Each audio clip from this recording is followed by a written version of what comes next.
je m'appelle Laurent Cotta, je suis chargé du département des arts graphiques au musée Galliera, donc le musée de la mode de la ville de Paris.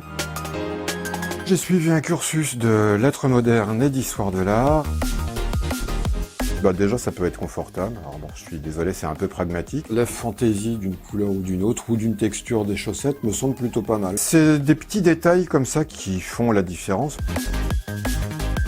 Les ancêtres des chaussettes, c'est les chausses. C'est la maman des chaussettes. C'est beaucoup plus haut.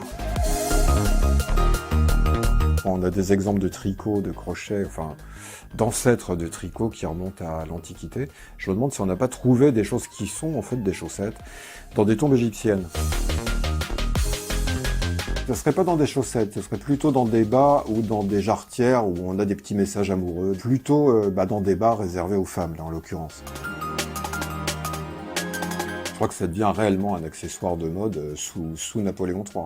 Où là, effectivement, on a quand même une variété de motifs, une variété de couleurs qui semble déjà pratiquement infinie à ce moment-là. On peut avoir effectivement sur des chaussettes des motifs tout à fait inattendus, presque des rébus, des choses de cet ordre-là, des associations de couleurs, entre autres dans des carreaux avec des couleurs très très contrastées.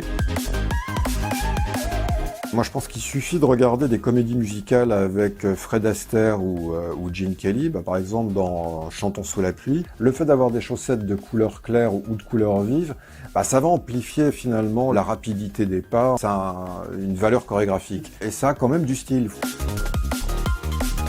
Ce sont des chaussettes royalties, bien entendu. Non, mais je plaisante, mais faites pas tant que ça, parce que je les aime bien. Comme celles que je porte en ce moment. Des chaussettes en maille avec 2 couleurs. Confort, originalité, solidité.